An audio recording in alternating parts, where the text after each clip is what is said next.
Hey everybody, Shane here, daily-astrocat.com, and today is Thursday and it is the 12th of March. So I'd like to welcome everybody watching this for the first time, if you are watching it for the first time, because this is something we do all the time for astrology.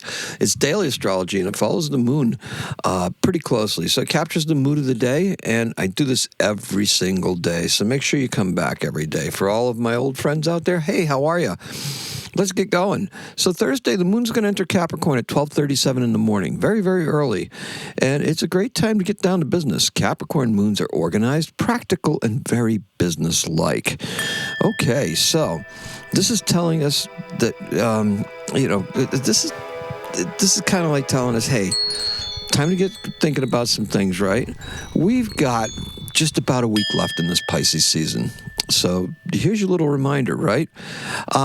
Now, isn't it feeling more like a fever dream with each passing day? I mean, seriously, all the stuff going on in the world out there and everything like that. And it's really like we're living in someone else's nightmare at some points. And will there be a reckoning at hand for all the things that are happening externally? We just don't know. Now, but the stories out there, they're very sparse. And if you look at your news, it's mostly like stuff to distract you because the propaganda is just staggering. All right. So, look, for us, for all of us here, you folks watching me, it's time to get back in touch with reality. And what better time is there to do that than with the moon in Capricorn? Got weather warming up. We got the migratory birds coming all around, different calls. I have the Merlin app for my phone, and robins are out there. I haven't seen them, but it picked them up. It picked up some robins. There's some grackles and starlings. The migratory birds are coming out. Red-winged blackbirds, another migratory bird, all starting to come back, as well as the winter stalwarts, right? The chickadees and the cardinals and the titmice. So anyway, look, and they're all out there. They're all out there just singing along because daffodils are starting to push up to the ground. A little bit of warmth does wonders, right? So now, what is there that we have to do with this moon in Capricorn? Well, fully embrace what you may have learned over the course of yesterday or over the course of a couple of days. Let ideas begin to build up inside of you rather than tug at and distract you. That's right. Just internalize them. Be disciplined about it. Don't go chasing every little bunny rabbit or any little distraction, except for the one that's out in our backyard that eats all the stuff. Well, I think we have deer too. Got a bunch of trees that got their bark stripped on them. It was a pretty hard winter, though. Got to tell you, there's like little euonymus trees back there that they chewed, and they got one pretty high too. So I don't think the bunny stood on another bunny's shoulder to do that.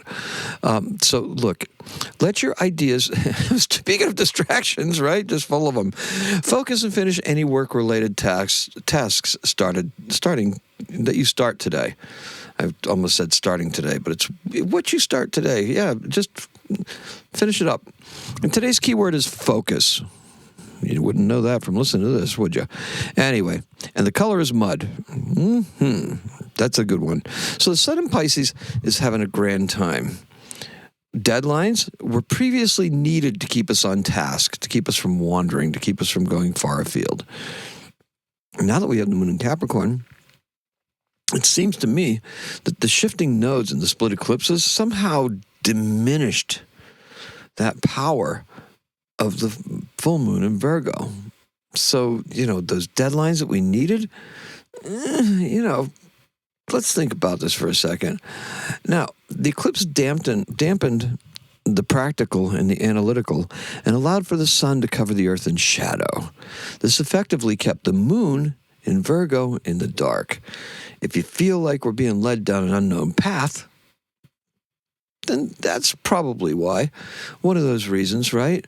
We're trying to use innovation to get over it. We're trying to use that little bit of our uniqueness as far as a way of expressing.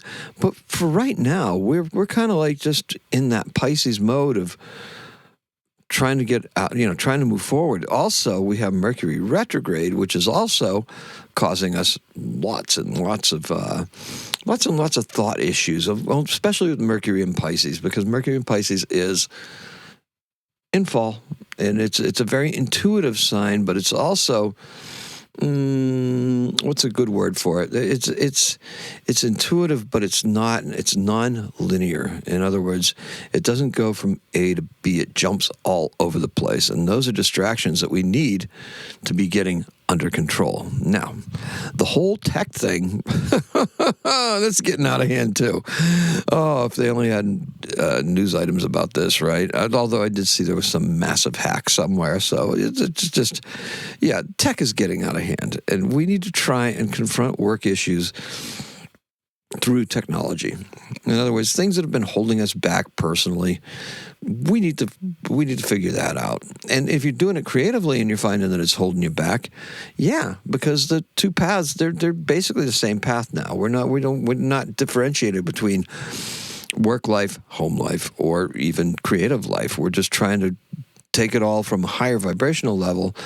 But that is getting pretty hard because we can live in that vibrational level and just be like, oh, everything is just fine. I'm going to go outside today and just enjoy the birds and clean up the yard and stuff. Well, there's other things that have to be done. There are other things that we need to do. So this is allowing us to try to get around to getting some of that stuff done. Now, slow and painful as that technology may seem, trying to work through it is going to serve us a little bit better as we get going, especially in a week's time. We're not going to have Mercury. Mercury will be direct on the 20th as well. So we'll start going back and being able to review, revise, and figure out what we need to do things differently to be more effective as we, especially in relationship to communications and our perception of what others are trying to tell us, because communication is a two-way street. Our senses, our listening senses, that's one of our senses. A lot of people forget that, especially if you're in a business where you need to talk all the time. You also listen. Now, speaking of listening, I didn't get very many comments from folks today, so I can't really call anybody out. I got the usual thank yous from a couple folks. Evan, you are always good for that. Rebecca, you're always good for that too. And Trish, you are very good for that too. And so, I appreciate all those comments, but let's keep them coming. I like the deeper ones too, when we get into more discussions about the astrology. So now words, if they're not connecting very well, look, find some visual aids to help you with, okay, to get the job done. Just like on the long ones, the ones that highlight a moon or perhaps a season, I include charts and stuff. Those are visual aids. Those are there to help you see exactly what it is I'm talking about. It gives you a visual. It gives you the visuals. It shows you what the aspects are and what they look like and what the 60 degrees and 120 degrees and 90 degrees all look like on an astrological chart. And also with say like a grand trine or something like that, where you have two together, or a yod. So what's a yod? Finger of God, sextile with two in conjuncts, right? Mm-hmm. Now, do you ever have work dreams? Do you? They get really weird, right? I mean, this is just bizarre. It just melds all things you've ever done. The more experience you have, the older you are.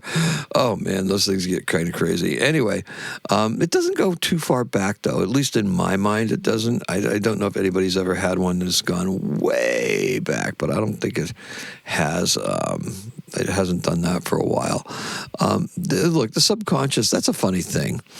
And sometimes it gives us messages and stuff like that. So it's really interesting when you're actually actively dreaming and you're looking at your dreams and you're interpreting them. It's, we all tend to do that, right?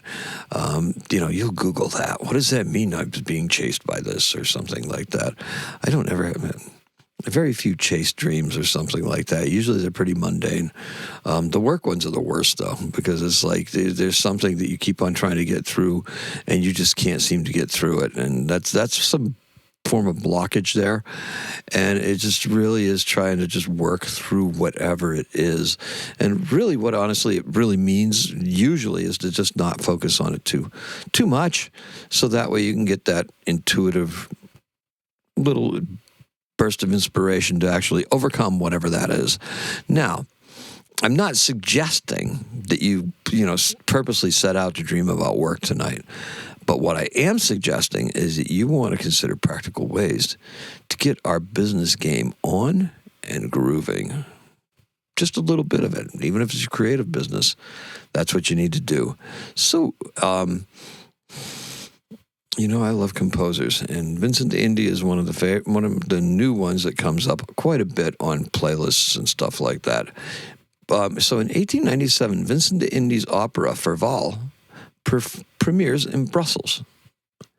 And our birth today is James Taylor. He's 78 years old today, born in 1948. He's an American singer-songwriter and a guitarist. You know him for Fire and Rain. You Got a Friend, Shower the People. Lots of things, right? In my mind, I'm going to Carolina. Yep, that's it. That's what it is. He was born in Boston, Massachusetts, and that's all I have for you. So, thank you for joining me. Thank you for coming by. I hope you make it a habit. We do this every day. Yes, we do. So, do all the nice things. Share it, like it, subscribe to it, put it on your notifications. Go to the website. You can find it in the bios and stuff like that. Join the email list. That's a good thing to do too. Let's recap. The color today is mud, and the key word is focus.